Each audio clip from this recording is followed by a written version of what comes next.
Hello అండి. ఓం నమ శివాయ.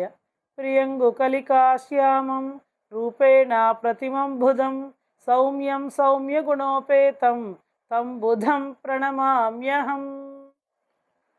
హలో అండి.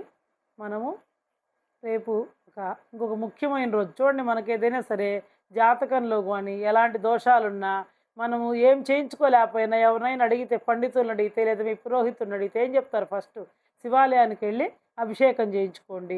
ఒకవేళ మనం జన్మించిన నక్షత్రం బాగాలేకపోయినా, లేదు అమ్మాయి ఏదైనా రజస్సులైనప్పుడు ఆ నక్షత్రం బాగాలేకపోయినా, లేదా మరణించినప్పుడు నక్షత్రం బాగాలేకపోయినా ఇల్లు కూడా ఒక్కోసారి మూసేస్తూ ఉంటారు. అలాంటప్పుడు మళ్ళీ తిరిగి మనం దాన్ని ఓపెన్ చేసినప్పుడు ఏం చెప్తారంటే ముందర శివాభిషేకం చేయించుకోండి అని చెప్తారు. ఏదైనా సరే, ఏ దోషాలకైనా సరే, అటు దేవి మనకి ఏ గ్రహపీడలు ఉన్నా, చికాకుగా ఉన్నా, మనం అనుకున్న పని జరగకపోయినా వీటన్నింటికి కూడా ఫస్ట్ చేసేటువంటి పరిష్కారం ఏంది అంటే శివాభిషేకం చేయించుకోండి అని చెప్తారు. అయితే ఈ శివాభిషేకము చేయించుకోమని చెప్పినప్పుడు ఎప్పుడు చేయించుకుంటే ఇంకా విశేషము అంటే ప్రదోష సమయంలో చేయించుకుంటే చాలా విశేషం అన్నమాట. అయితే ఈ ప్రదోషం అంటే ఏంది? రోజు ఉండేదాన్ని నిత్య ప్రదోషం అంటారు. అలా కాకుండా కొన్ని విశేషమైన రోజుల్లో ఉండేటువంటి దాన్ని మహాప్రదోషము అంటారు.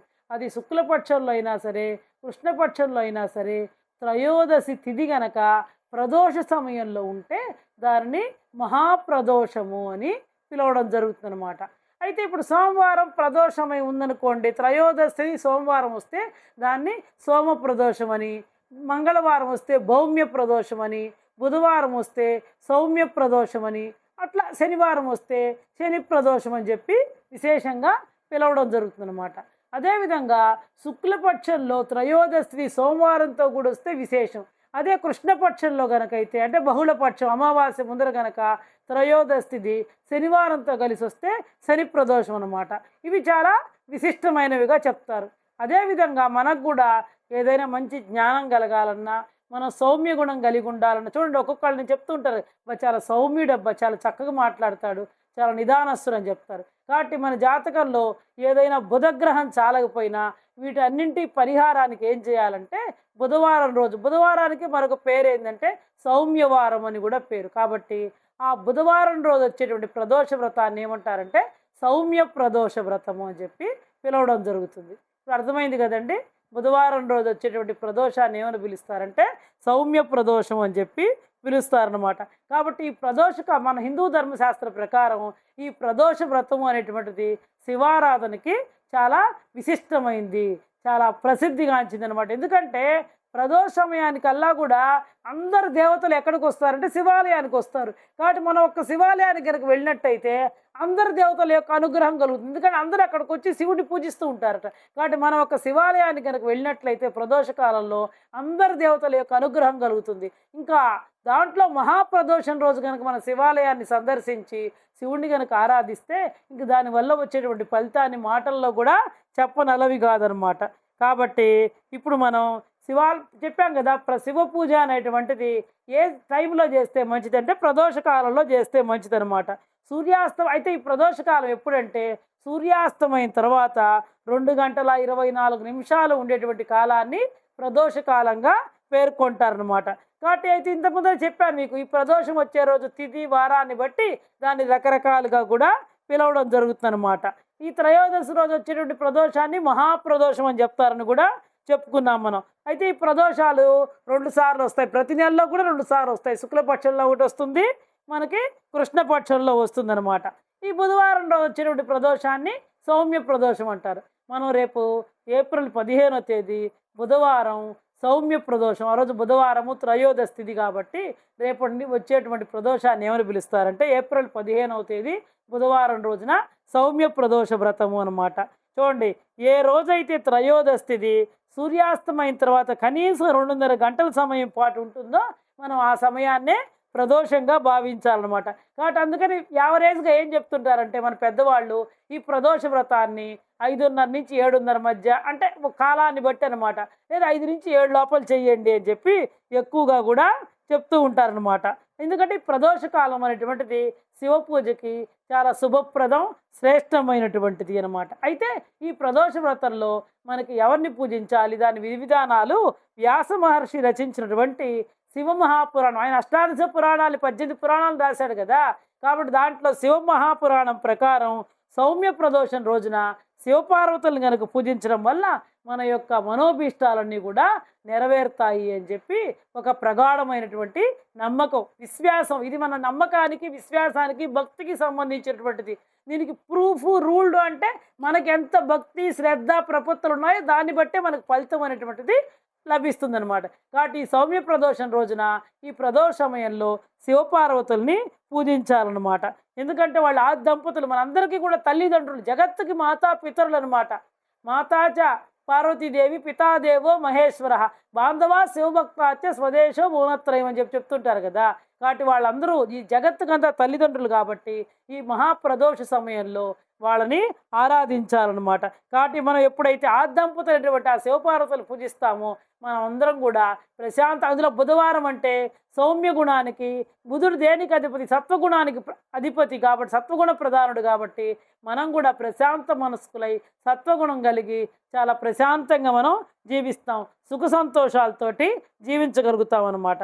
కాబట్టి విడిగా ప్రదోష కాలంలో చేసే పూజ కన్నా కూడా ఈ బుధవారం అంటే ఈ సౌమ్య ప్రదోషం రోజు చేసినటువంటి శివ పూజలకి 1,000,000 రెట్లు అధిక ఫలం ఉంటుంది అని చెప్పేసి మన శాస్త్రాల్లో చెప్పడం జరిగిందనమాట. కాబట్టి అయితే ఇప్పుడు ప్రదోష వ్రతం అంటే ఏంటి, ఏ టైంలో పూజించాలని చెప్పాను కదా. అయితే ఈ ప్రదోష వ్రతం చేసేవాళ్ళు ఏం చేయాలంటే ఆ రోజున, అంటే ఇప్పుడు రేపు బుధవారం ఏప్రిల్ 15వ తేదీ సూర్యోదయాత్పూర్వమే మనం నిద్ర లేవాలి, అది మనకు తెలిసిందే. ఇంకా కూడా మనము శుభ్రంగా ఉండి శివపార్వతులు ఇద్దరినీ కూడా ఈ ప్రదోష సమయంలో, ఇప్పుడు మనకి ఎక్కువగా ఏ పూలు లభిస్తాయండి మీకు అందరికీ కూడా తెలుసు, మల్లెపూలు విరివిగా లభిస్తాయి. కాబట్టి ఆ మల్లెపూలతో కనుక ఆ శివపార్వతుల్ని కనుక మనం అర్చించి సహస్రనామం లేదా అష్టోత్తరం ఇవన్నీ మన శక్తికి సంబంధించినవి, మనం ఏది చేయగలమో చక్కగా మల్లెలతో కనుక ఆరాధించినట్లయితే అసలు విశేషమైనటువంటి ఫలితం లభిస్తుందండి మనకి. ఇంకా శక్తి ఉన్న వాళ్ళు ఇంకా ఉదయం నుంచి ఉపవాసం ఉండి సాయంత్రం ప్రదోష సమయంలో ఈ శివపార్వతులను అర్చించి శివాలయానికి వెళ్ళి ఆ తర్వాత ఇంటికి వచ్చి ఉపవాసాన్ని విరమించవచ్చు అనమాట. కాబట్టి మనకు శక్తిని బట్టి చక్కగా, మన శక్తి ఉంది, ఆరోగ్యం ఉందనుకోండి, ఉదయం నుంచి ఉపవాసం ఉండి సాయంత్రం చక్కగా గుడికి వెళ్ళి ఆ శివాలయానికి వెళ్ళి అక్కడ నువ్వుల నూనెతో చక్కగా మనం దీపారాధన చేసి ఇంట్లో కూడా వెలిగించుకోవాలండి. ఇంట్లో వెలిగించుకొని తర్వాత గుడికి వెళ్ళి గుళ్ళో కూడా వెలిగించుకొని శివాష్టకాన్ని పఠించుకుంటే, అమ్మవారిని, స్వామివారిని మల్లెలతో కనుక పూజిస్తే విశేషమైనటువంటి మనకి శుభప్రదం. ఎందుకంటే మల్లెపూలు ఎందుకు పెట్టుకోమంటారు అంటే ఈ ఎండాకాలం మనకి బాగా వేడి ఎక్కువగా ఉంటుంది కదా వాతావరణం. బట్ అందుకే ఆడవాళ్ళని మల్లెపూలు పెట్టుకోమంటారు. ఎందుకంటే ఆ మల్లెపూలు కనుక తల్లో పెట్టుకున్నట్లయితే మనకు వేడిని తగ్గిస్తుంది అనమాట. అందుకని మల్లెపూలు పెట్టుకోమంటారు. మన వాళ్ళు ఏది కూడా చూడండి, ఏ ఋతువులో ఏ లభిస్తాయో దానికి ఒక సైన్స్ ఇవిడి ఉంటుంది. అదేవిధంగా భగవంతుడిని కూడా, ఆ శివపార్వతులు ఇద్దరిని కూడా ఈ చైత్రమాసం చాలా వేడిగా ఉంటుంది కాబట్టి ప్రదోష సమయంలో మల్లెపూలతోటి పూజించాలన్నమాట. ఇంకా తర్వాత సంధ్యా సమయంలో, ప్రదోష సమయంలో శివాలయానికి వెళ్ళి అక్కడ నువ్వుల నూనెతో దీపం వెలిగించుకొని అభిషేకం, మన శక్తి ఉంది లేదు దీపం వెలిగించుకొని దండం పెట్టుకొని రావచ్చు, మనకు శక్తి ఉంది, చక్కగా అభిషేకము అర్చనలు జరిపించుకొని కొబ్బరికాయ కొట్టి చక్కగా పూజ చేయించుకొని ఆ శివుడికి, శివపార్వతులు ఇద్దరికి కూడా నమస్కరించుకోవాలి. ఇంకా రేపు బుధవారం కూడా కలిసి వచ్చింది కాబట్టి వినాయకుడిని ఫస్ట్ మనం ఏ పూజ చేసినా ఎవరిని ప్రార్థిస్తాం, మన విఘ్నాలన్నీ కూడా పరిహారం అవ్వాలని చెప్పి వినాయకుడిని ప్రార్థిస్తాం. కాబట్టి ఆ వినాయకుడికి సంకటహర గణపతి స్తోత్రం చదువుకొని లేదా వినాయకుడి గరికితో గనక పూజ చేసినట్లయితే ఇంకా మనకు ఉండేటువంటి విఘ్నాలన్నీ కూడా తొలగిపోతాయి, విశేషమైనటువంటి ఫలితం లభిస్తుందన్నమాట. ఇంకా చూడండి, శివుడికి ఏం నువ్వు పెద్ద పెద్ద డబ్బులు పెట్టి ఖరీదు పెట్టి కొనాల్సినటువంటి పూలేం బల్లె, ఆయనకి బెలోపత్రాలు, ఉమ్మెత్త పూలండి తెలుసా మీకు, ఎక్కడ పట్టినా రోడ్లంబడి ఉంటాయి, మొలుచుంటాయి. కాబట్టి ఆ ఉమ్మెత్త పూలు, ఆ బెలోపత్రాలతోటి శివుడికి మల్లెపూలతో చక్కగా పూజ చేసుకోవాలి. ఇంకా పండ్లు, పెరుగు, తేనె, శమి ఆకులు ఇవన్నీ కూడా శివుడికి సమర్పించుకోవాలన్నమాట. ఇంకా ఆ తర్వాత ఈ ప్రదోష వ్రతానికి సంబంధించినటువంటి ఒక కథ ఉందన్నమాట. ఆ కథ చదువుకోవడం లేదా ఎవరైనా చదువుతుంటే వినడము, రెండు కూడా ఉత్తమమే, రెండు కూడా శ్రేష్టం అనమాట. ఆ తర్వాత శివునికి అంతా పూజ అంతా అయిపోయిన తర్వాత నైవేద్యం అని పెట్టిన తర్వాత భక్తి శ్రద్ధలతో చక్కగా వడపప్పు పానకము, టెంకాయ ఇవన్నీ కూడా నైవేద్యంగా పెట్టి భక్తి శ్రద్ధలతోటి లాస్ట్లో హారతి ఇవ్వాలన్నమాట. ఆ తర్వాత పూజ అంతా అయిపోయిన తర్వాత ఓ నమ శివాయ అనేటువంటి మంత్రాన్ని అక్కడ శివాలయంలో అయినా సరే మన ఇంట్లో కూర్చొనైనా సరే 108 సార్లు గనక ఈ పంచాక్షరి మంత్రాన్ని గనక జపించుకొని ఆ తర్వాత ఇంటికి వచ్చి మనం ఉపవాస దీక్షని విరమించవచ్చు అన్నమాట. అది ఈ విధంగా మనం ఈ సౌమ్య ప్రదోషం రోజు భగవంతుడిని ఈ విధంగా ఆరాధించాలన్నమాట. అయితే ఇంకా ఈ రోజున ఏ దానాలు చేస్తే శ్రేష్టము అంటే, ఇంకా మీకు ఇంత ముందర చెప్పా. సౌమ్య బుధవారానికి అధిపతి ఎవరు? బుధుడు అధిపతి. ఆయన గుణం ఎట్లాంటిదంటే సౌమ్య గుణం. సత్వగుణ ప్రధానుడు అనమాట. కాబట్టి ఈ సౌమ్య ప్రదోష వ్రతం రోజున మనకు శక్తి ఉంటే గనక శివాలయంలో అన్నదానం చేస్తే చాలా మంచిది. ఇంకా వస్త్రదానం చేస్తే కూడా చాలా మంచిదనమాట. ఇంకా ఛత్రం ఎండలకు మండిపోతూ ఉంటుంది. ఇప్పుడంటే ఏసీలు అవన్నీ ఒకప్పుడు అవి లేవు కదండి. ఎక్కడికైనా నడిచెళ్ళాలంటే ఎండ పడకుండా కాళ్ళు ఛత్రదానం చేస్తే, గొడుగును కనుక దానం చేస్తే చాలా మంచిది. ఈ బుధగ్రహానికి మనం నవధాన్యాలు ఉంటాయి కదా, దాంట్లో ఏది బుధగ్రహానికి ఇస్తామంటే పెసలు ఇస్తాం ఎక్కువగా అనమాట. కాబట్టి ఇంకా ఆలయంలో శక్తి ఉంటే కనుక బ్రాహ్మణులకి పెసల్ని కనుక దానం చేస్తే చాలా మంచిది.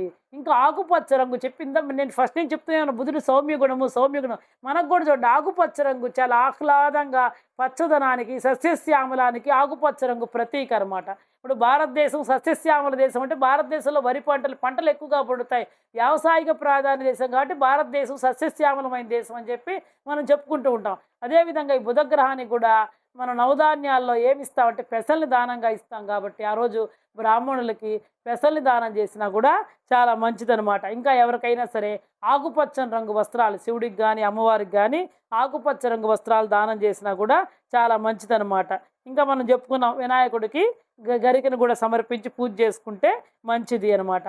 అయితే ఇంకా వేటిల్ని విసర్జించాలి అంటే, ఎవరైతే ఈ సౌమ్య ప్రదోష వ్రతం చేస్తారో వాళ్ళు మాంసాహారాన్ని, మద్యాన్ని సేవించడం చేయకూడదు. ఆ రెండు కూడా నిషిద్ధం. అదేవిధంగా నలుపు రంగు వస్త్రాలను కూడా ధరించకూడదు.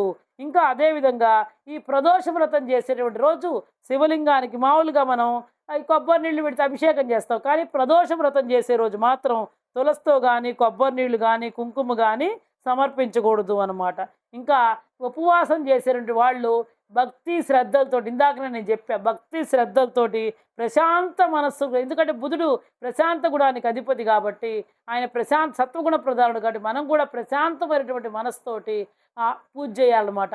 అదేవిధంగా బుధ అష్టోత్తరం నేను ఫస్ట్లోనే చెప్పా, ప్రియంగు కలికాస్యాము. కాబట్టి ఆ నవగ్రహాల్లో బుధుడికి సంబంధించినటువంటి ఆ స్తోత్రాన్ని కూడా ఒక 21 సార్లు చదువుకున్నా కూడా మనకి మంచిదనమాట. ఇంకా రాగద్వేషాలకు కూడా అతీతంగా మనం ఉండాలన్నమాట. ఇంకా చిత్తశుద్ధితో మన మనసంతా కూడా ఎవరి మీద లగ్నం చేయాలి? ఆ శివపార్వతుల మీద, శివుడి మీద లగ్నం చేసి పూజిస్తేనే సత్ఫలితాలు ఉంటాయి. నేను ఇంత అన్నం పెట్టా, గొప్పలకు పోయి బాగటంగా అట్లా చేస్తే ఏముండదు. అసలు మన మనస్సునంతా ఎవరికి సమర్పించాలంటే ఆ పరమాత్మకి సమర్పించాలి అనమాట. ఆ విధంగా కనుక మనం పూజ చేసినట్లయితే, ఇంకా బుధగ్రహం దగ్గర కూడా ఒక దీపం పెట్టుకోండి. కాబట్టి ఈ రోజున మనం సౌమ్య ప్రదోషం రోజున కనుక శివారాధన కనుక చేసినట్లయితే శివపార్వతుల యొక్క అనుగ్రహం కలుగుతుంది, అందరి దేవతల అనుగ్రహం కలుగుతుంది. నవగ్రహాల్లో బుధుడి యొక్క ఏదైనా మన జాతకంలో బుధగ్రహం చాలకపోయినా ఆ బుధుడి యొక్క అనుగ్రహకి మనకు మంచి జ్ఞానాన్ని, మంచి బుద్ధిని, మంచి మేధస్సుని ఇవ్వడం జరుగుతుంది అన్నమాట. ఎవరైనా విద్యార్థులు ఉంటారు, చదువులో ఉంటారు, వాళ్ళకి బుద్ధి కుశలత ఉండాలి కదా, మంచి జ్ఞానం ఉండాలి కదా. కాబట్టి ఇవన్నీ కూడా మనకి బుధగ్రహం వల్ల వచ్చేటువంటి ప్రయోజనాలు అనమాట. కాబట్టి ప్రతి ఒక్కళ్ళు కూడా ఈ సౌమ్య ప్రదోష వ్రతాన్ని ఆచరించాలని చెప్పి కోరుకుంటున్నాను అనమాట. కాబట్టి ప్రతి ఒక్కళ్ళు కూడా ఈ సౌమ్య ప్రదోష వ్రతాన్ని ఆచరించి బుధుడి యొక్క అనుగ్రహాన్ని, శివపార్వతుల యొక్క అనుగ్రహాన్ని, అందరి దేవతల యొక్క అనుగ్రహాన్ని పొందాల్సిందిగా కోరుకుంటున్నానండి. దీనికి సంబంధించినటువంటి ఒక కథ ఉంది, అది మీకు ఈసారి ప్రదోష వ్రతం అప్పుడు నేను మీకు తెలియజేస్తాను. ఇంకా ఈనాటి వీడియోని ఇంతటితో ముగిస్తున్నానండి. ఉంటానండి.